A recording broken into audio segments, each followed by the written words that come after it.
Hi friends, स्वागत है आप सबका रैंकर गुरु में। आइए आज हम लोग रेलवे के लिए कुछ प्रश्नों को देखेंगे और ये type ALP technician group D railway के सभी प्रकार की परीक्षाओं में पूछा जाता है। तो देखिए दोस्तों, एकदम आराम से ट्रिक से हम लोग कैसे इन प्रश्नों को करेंगे। देखिए आप एकदम आसानी से आप गणित को समझ जाइएगा, ठीक है। तो देखिए पहला प्रश्न है, 3 अंकों की कुल कितनी संख्याएं 7 से विभाज्य हैं। तो 3 अंक की संख्या शुरू कहाँ से होती है? सबसे छोटी संख्या क्या होती है? 100। और सबसे बड़ी संख्या क्या होती है? 999। तो हम लोग एपी वाला मेथड नहीं लगाएंगे। देखिए कितना आसान मेथड मैं आपको लगवा देता हूँ। 100 लिख लीजिए और 999 लिख लीजिए, ठीक है। दोनों को 7 से भाग दे दीजिए। शेषफल से हमें कोई मतलब नहीं है, भागफल कितना आता है ये देखना है। जब आप 999 को 7 से भाग दीजिएगा तो आपका जो भागफल आएगा 1, 4, 2, आप भाग देकर देख लीजिएगा। और फिर 100 को 7 से भाग दीजिएगा जब आप, तो भागफल आएगा आपका, देख लीजिए 7 एकम 7, तो 3 0 7 चौक 28 14। शेषफल से हमें कोई मतलब नहीं है, ठीक है। अब करना क्या है कि जो ये बड़ा भागफल आया है उसमें से इस छोटे भागफल को घटा लीजिए। 7 से कुल विभाजित संख्याएं आपको मिल जाएंगी। तो 12 में से 4 गया 8, ये एक दे दिया, तो 3 में से 1 गया 2 और 1, 128 कहीं ऑप्शन में है, आपका आंसर ये हो जाएगा। ये क्लास 10th का एपी का सवाल है। आप मेथड से जाते तो आपको बहुत समय लगता। तो जब भी इस तरह के प्रश्न आपको मिले तो आप क्या कीजिए, बड़ी और छोटी संख्या लिख करके उस संख्या से भाग दीजिए। लेकिन एक चीज़ ध्यान दीजिएगा, ये प्रथम संख्या उस संख्या से अगर कट रहा हो तो 1 अंक इसमें जोड़ दीजिएगा, आपका आंसर तब होगा, ठीक है। चलिए आइए नेक्स्ट प्रश्न देख लेते हैं। इसी प्रकार का है, 3 अंकों की कुल कितनी संख्याएं 8 से विभाज्य हैं। मेरा क्वेश्चन रिपीट करने का एक ही मतलब हुआ कि इस प्रकार के जितना प्रश्न आपसे पूछे आप आसानी से लगा सकते हैं। फिर लिखिए 3 अंक की छोटी संख्या 100 और बड़ी संख्या 999।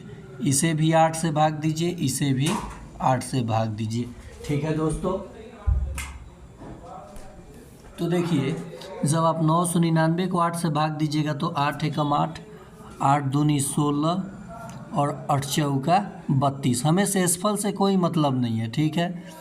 इसे भाग दीजिएगा तो 12 आएगा। अब 124 में से 12 घटा लीजिए, 112 हो जाएगा। है कहीं ऑप्शन?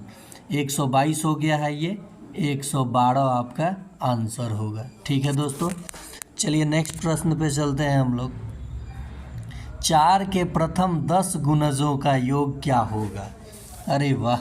तो देखिए 4 के गुणज, तो 4 के गुणज कहाँ से शुरू होता है? 4, 8, फिर 12, ये सीरीज में चल रहा है, सीरीज में चल रहा है। और 10वां गुणज क्या हो जाएगा? 40। तो आपको प्रथम और अंतिम संख्या दी गई है और पदों की संख्या आपको 4 से 10 गुणज 10, तो n का मान भी आपको दिया गया है 10, पदों की संख्या। तो ऐसे प्रश्न को क्या किया जाता है, इसके लिए आपका फॉर्मूला ही होता है n/2 into a plus l। इसका मतलब हुआ, चलिए यहाँ बता देते हैं आपको, n है पदों की संख्या, a है प्रथम पद और l है अंतिम पद। ओके दोस्तों, बने रहिएगा चैनल पे। देखिए कोई टेक का चैनल है नहीं कि आपको मैं बने रहने के लिए बार बार बोलूँ, तो आप बने रहिएगा। अब n 10 है, 10 है तो 10 को पहले ही 2 से भाग दे दीजिए, 5 आ जाएगा। और प्रथम संख्या 4 है, अंतिम संख्या 40 है। 40 और 4 44, 5 गुने 44। तो आप गुना कीजिएगा तो 5 का 20 का 0, 5 का 20 और 2 22, 220 कहीं है, आपका ऑप्शन सी हो जाएगा। आया समझ में? चलिए नेक्स्ट प्रश्न है आपका। देखिए ये एलसीएम से संबंधित प्रश्न है। 2 संख्याओं का अनुपात 3:7 है तथा उनका महत्तम समावर्तक HCF 6 है, तो उनका योग क्या होगा।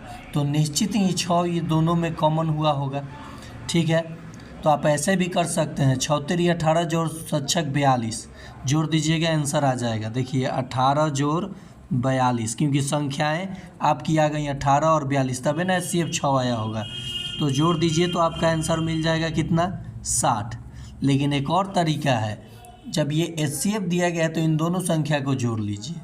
क्या कीजिए, जोड़ लीजिए, 10 आएगा और HCF से गुना कर लीजिए, यानी मॉस एलसीएम नहीं HCF दिया है, तब भी आपका आंसर आ जाएगा। उम्मीद करते हैं दोस्तों आपको ये वीडियो समझ में आया होगा। अगर आपको समझ में आया है तो आपसे रिक्वेस्ट है कि आप चैनल को सब्सक्राइब कर लीजिए और इस वीडियो को लाइक कमेंट कीजिए, ताकि मैं और अलग अलग टाइप के प्रश्न उत्साह से आपको एकदम आराम से ट्रिक के माध्यम से सिखाता जाऊं।